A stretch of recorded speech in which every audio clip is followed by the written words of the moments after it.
Operation చేయించుకున్నాం sir. ఏ operation? పిల్లలు పుట్టకుండా. అంటే గవర్నమెంట్ ఇట్లా చేసుకుంటే మేము ఇద్దరు పిల్లలు పుట్టి తర్వాత ముగ్గురికి కనవద్దు, ఇద్దరు మీద కంటే మీకు కూడా పొలం వస్తుంది అప్పుడు సరేలైనా చిన్న చిన్న పిల్లగాళ్ళు ఉన్నారు, పుట్టినోళ్ళు కొద్దిగా 1 సంవత్సరం వాళ్ళు, 2 సంవత్సరాల వాళ్ళు, 3 సంవత్సరాలు, ఇద్దరు సార్లే అని చేపించుకున్నాం. వాళ్ళకి కూడా పెళ్లి అయిపోయినాయి అని అయిపోయినాయి. ఇప్పుడేమో మా పుస్తకాలు తీసుకొని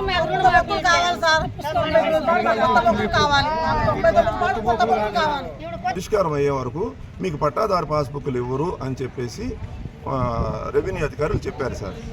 సరే, ఆనాటి నుంచి కూడా మేము రిప్రజెంటేషన్ ఇవ్వటం 2000 ఎన్నో సర్వేలు, జాయింట్ సర్వేలు జరిగిన మీదట 2018వ సంవత్సరంలో ఆనాటి జాయింట్ కలెక్టర్ గారు జాయింట్ ఇన్స్పెక్షన్ నిర్వహించి వారు ఈ కరెక్షన్ ప్రపోజల్స్ ఏదైతే నెమలిపురి విలేజ్లో తప్పుగా నమోదు చేయబడినటువంటి ఆ విలేజ్ మ్యాప్ని కరెక్షన్ కొరకు వారు ప్రపోజల్ పంపించారండి.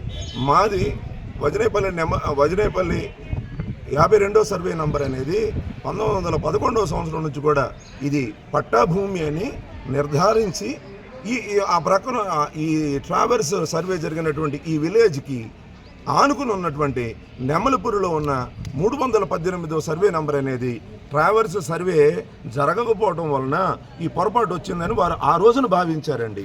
కానీ ఆ రోజుకి మరి జిల్లా అధికారులకు కూడా తెలియనటువంటి విషయం ఏంటంటే 1962 నుంచి 65 మధ్యలోనే ఈ వివాదం పరిష్కారం చేయడం కొరకు, అంటే నెమలిపురికి వజనేపల్లికి మధ్యలో ఉన్నటువంటి బౌండరీ డిస్ప్యూట్ని సెటిల్ చేయడం కొరకు ట్రావర్స్ సర్వే నిర్వహించి ఆ రికార్డులన్నీ కూడా మరి జిల్లాలో కూడా ఉంచుంటారండి. జిల్లా అధికారులకు అది తెలియలేదు, సెంట్రల్ సర్వే ఆఫీసులో ఉన్నాయి సార్. అయితే జాయింట్ కలెక్టర్ గారు ఇచ్చినటువంటి ఆ ప్రపోజల్ని కమిషనర్ సర్వే సెటిల్మెంట్ వారికి పంపించినప్పుడు వాళ్ళు ఏం చేశారంటే ఇప్పుడు జాయింట్ కలెక్టర్ గారు పంపించినటువంటి ఈ ప్రపోజల్స్ ఈ రికార్డ్స్ని పరిశీలించడం కొరకు సెంట్రల్ సర్వే ఆఫీస్లో ఉన్నటువంటి ఈ ట్రావెల్స్ రికార్డును కూడా బయటికి తీశారండి. బయటికి తీసిన తర్వాత జాయింట్ కలెక్టర్ గారు ఇచ్చినటువంటి ప్రపోజల్ ఆ ట్రావెల్స్ సర్వేకి అనుగుణంగా ఉందా, వ్యతిరేకంగా ఉందా, ఏమైనా మార్పులు ఉన్నాయని తెలుసుకోవడానికి వాళ్ళు ఒక టీంని పంపించి అది కరెక్టే అని తెలుసుకుని అప్పుడు సెక్షన్ 9091 ప్రకారం మీరు సరిహద్దు రాజీనామా చేసుకోండి, ఈ విలేజ్ బౌండరీ డిస్ప్యూట్ని సెటిల్ చేయండి అన్నారు సార్. అట్లా సెటిల్ అయిపోయి ఉంటే మాకు వెంటనే పాస్బుక్లు ఇవ్వాలండి. కానీ ఎన్నో కోర్టులకు వెళ్ళారు సార్. మేము వెళ్లాల్సి వచ్చింది. మాకు ఆపోజిట్లో ఉన్న 318లో కూడా దొంగ రిజిస్ట్రేషన్లు చేయించుకున్నటువంటి వ్యక్తులు ఉన్నారు. ఫారెస్ట్ ల్యాండ్ని దొంగ రిజిస్ట్రేషన్లు చేసుకున్నారు. వాళ్ళతో ఈ సమస్య ప్రారంభమైంది. వాళ్ళు కోర్టుకు వెళ్ళారు సార్.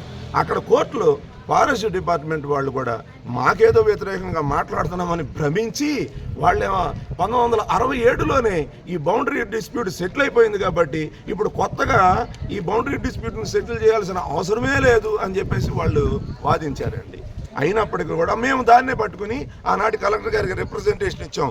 ఏదైతే 1967లో సెటిల్డ్ బౌండరీ అంటున్నారో ఆ బౌండరీనే మేము అడుగుతున్నామండి అని అన్నప్పుడు వారు కూడా సరిహద్దు రాజీనామా చేయడానికి పర్మిషన్ ఇచ్చారండి. సరిహద్దు రాజీనామా కూడా అయిపోయింది. అప్పుడే మాకు పాస్బుక్లు ఇవ్వచ్చు.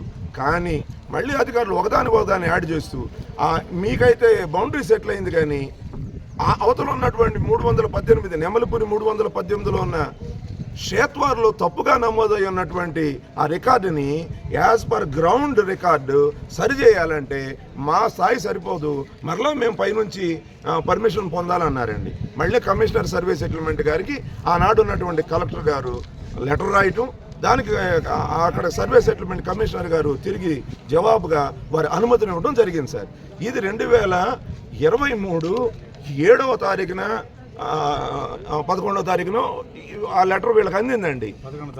ఆనాటి నుంచి అప్పుడున్న కలెక్టర్ గారిని కలిసాం. 1 year అంతా అయిపోయిందండి. మేము చేస్తున్నాం అన్నారు. వారు ట్రాన్స్ఫర్ అయ్యి వెళ్ళిపోయారు.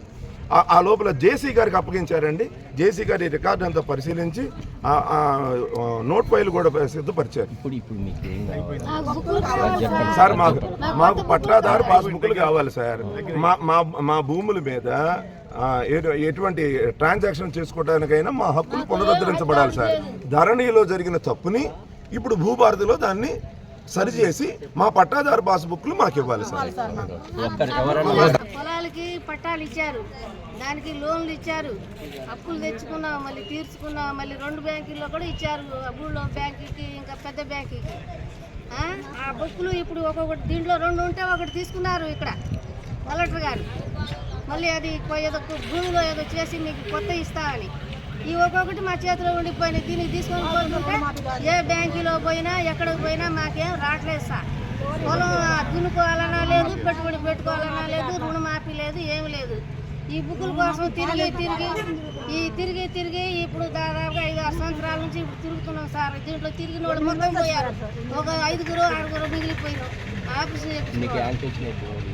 చెప్తున్నాం, గవర్నమెంట్ ఆపరేషన్ చేసి 2 పిల్లలు కంటే తర్వాత 3 వద్దని. ఇది వచ్చి దాదాపుగా 40 సంవత్సరాలు అవుతుంది సార్. 40 అవుతుంది.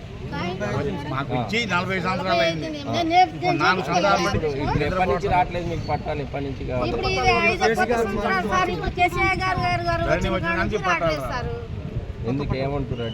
ఇది తీసుకున్నారు, మీకు కొత్త ఇస్తామని ఒక బుక్ తీసుకున్నారు. ఇది ఒక్కొక్కటి మా దగ్గర ఉండిపోయింది. ఆ బుక్కులు ఇస్తారేమని రోజు తిరుగుతున్నాం మేము, వారం కొత్త బుక్ ఇస్తారేమని. ఇప్పుడు ఆ బుక్ ఇవ్వాలి సార్ మాకు. కలెక్టర్ గారు ఏమంటున్నారు, వచ్చే వారం రండి, వచ్చే వారం రండి, 2 వారాలకు రండి అంటున్నారు సార్. ఎప్పుడు వచ్చినా ఏదో ఒక మాట చెప్పి పంపిస్తున్నారు. మేము ఎట్లప్పుడు రావడం ఛార్జీలు కూడా డబ్బులు లేవు సార్. ఏదో మన బస్సు పాస్ మీద వస్తున్నాం, పోయేటప్పుడు ఒక రోజు ఛార్జీ లాగా ఆటోల మీద పోక రేత్రి 12-2 అవుతుంది పోతుంటే. అన్నిసార్లు వచ్చిన సార్లు ఒక్కసారైనా సంతకం చేసి మా బుక్కులు మాకు ఇస్తే ఎట్లా బతుకుతాం కదా సార్ బీదోళ్ళు.